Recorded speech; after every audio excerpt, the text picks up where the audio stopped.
Donnie and Dolly. The team is supported by ableauctions.ca. Closing your business? We can help.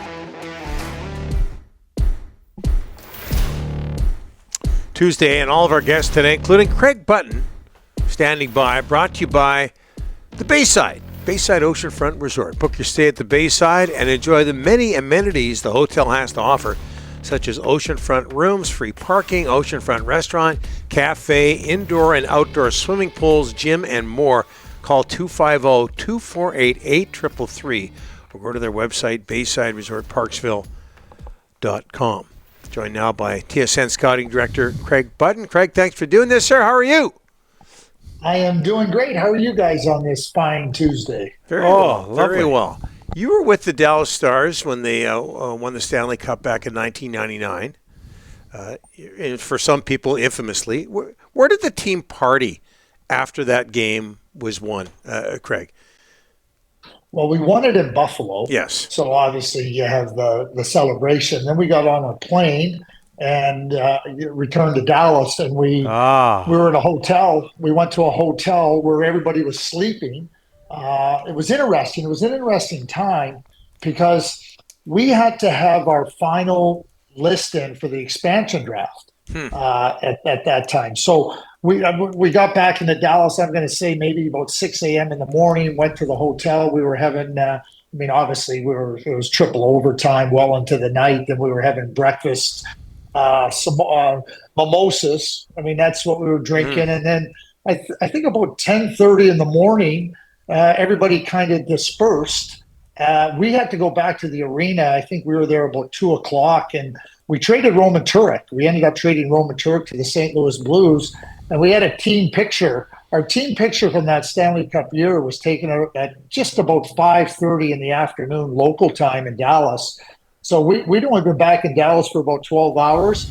I still think there were some people that probably were not into the state of hungover yet. Yeah. They were still probably inebriated. And Roman Turek, sitting in the picture, was now a member of the St. Louis Blues when that picture was taken. Wow. So a very interesting time. And then everybody kind of dispersed that night. And it was the next night that everybody kind of gathered in smaller groups. In a larger group, there was a parade. And then it was the following night that they had a big soiree with with everybody from the team, families, everybody that worked with the organization. So it was kind of split up over time. But the celebration, what was really nice about it was being on the plane. And, you're just everybody's exhausted. Everybody's at the end. And there's this great sense of joy and satisfaction.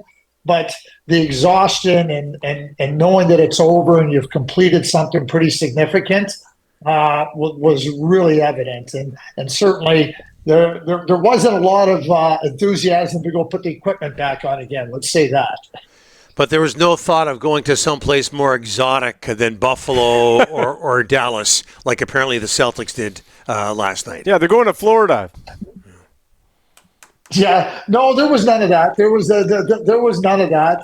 We all gathered into Dallas, and everybody lived there.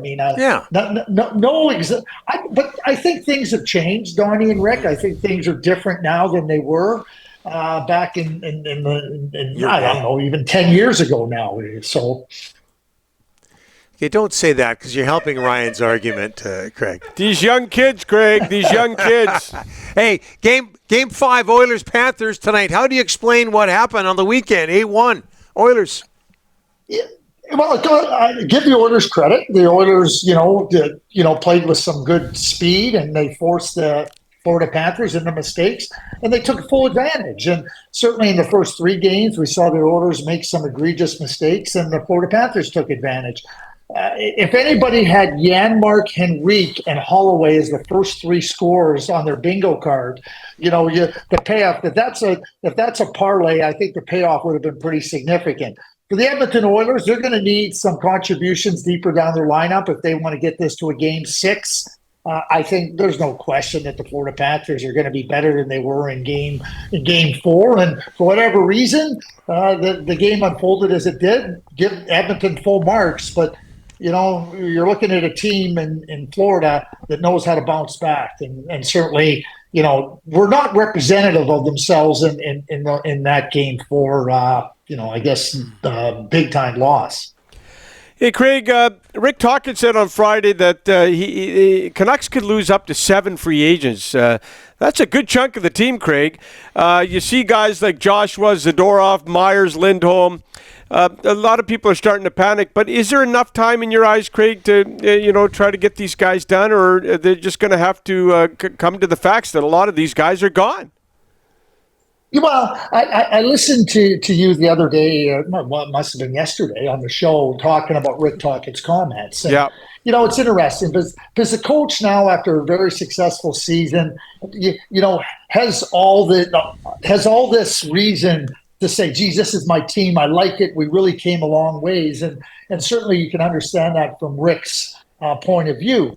But at the same time, what I would suggest to Rick is, last summer, going into it, the management group, along with input from you, made some significant moves that allowed the team to take big jumps ahead this year. So I think this is a good example of management and coaching working together. And it's also an example of the coaches dealing with the here and now. Like what Rick knows is that, boy, what a good year. And these players really came a long ways. And certainly Rick, having worked with Dakota Joshua, having seen what Zadorov can do, and really integrating them into the success of the team, you like that, that, and certainly you might have to repeat it in some instances with some other players. But at the same time, Rick has to trust the management group that what they did last summer and what they did over the course of the season, and adding really good players and really significant players that the coaches could work with, that was able to create an environment where you could have this type of success. I think that's where you try to go with it. And I think for Patrick Alvin and the management group and Rick Tocchet and his coaching group, understanding that there's a salary cap and where you're at and trying to remain competitive is a real key here. But I think that there's a lot of belief that management can do what's necessary to keep the team competitive. And I think that last summer and over the course of the year, Rick can draw on that belief. And don't get me wrong, it's not easy, because when you know what you have as opposed to not quite knowing what you have, coaches will take the knowing what they have over not quite knowing what they have every single day. Absolutely. All right, the draft's coming up. No one better to ask than you. There's a BC boy, Kaden Lindstrom. Medicine Hat, Willie Desjardins coached him all year long. This kid could go top 5. BC boy, Chatwin Fort St. John kid. Craig, tell us about him and what you like about him. Well, I like lots of things about Kaden. And unfortunately for Kaden, he had a hand injury. And then he ended up with a back, that set him back, set him behind a little bit. But, I mean, he's a forceful player. And he's a forceful player with his skill. He's a forceful player with his competitive drive. We're watching the playoffs, and we're watching players that really become instrumental in a team's success. And, whether it be the skill and the combination of size, Kaden has all those elements. I've said this, Rick, a number of times now. Kaden Lindstrom may have the most upside of any player in this draft. And wow. Certainly when you watch somebody that plays, I mean, he's a smart player, he's a competitive player, he's a skilled player, he's a hard player. Go ask Rick Tocchet, describe those elements to Rick Tocchet and say, would you like that player to play in the middle of your ice? And who I've compared him to in terms of style of play is Vancouver's JT Miller. JT Miller can play it any way you want. And I think Kaden has a lot of those attributes. Okay, and one more player I want to get your thoughts on, Craig. We talked about him earlier on in the show, and that's EJ Emery. You see a lot of mock drafts expected by a lot of people to go late first round. He grew up in the Vancouver area, right-handed defenseman, U.S. development team. His dad, Eric, played for the BC Lions. What can you tell us about him? I think you win with players like EJ Emery. He's not going to be this high-end offensive player, but if you can't close the play in the defensive zone and move the puck out of the defensive zone to your good forwards, you're not going to create offense. So he's going to be able to be a catalyst for really strong defensive play. And then because he can skate the puck and he moves the puck really effectively from his own zone. I think they're real valuable players. He's a fierce territorial player. He does not. It's hard to gain an edge on EJ because he might. To me, he's the best athlete in the draft. Athletically, he's just superb. Competitively, superb. I would even go as far to say like he's got Ryan McDonough type qualities. Those types of qualities that don't get you Norris trophies, but they get you championships, and they become really important in terms of being a complementary player for another type of defenseman. Oh, yeah. Would he be good with Quinn Hughes? That type of player? That's who EJ Emery can play with. And, you know, hey, he played with Cole Hudson. Cole Hudson broke his older brother Lane's scoring record at the National Team Development Program.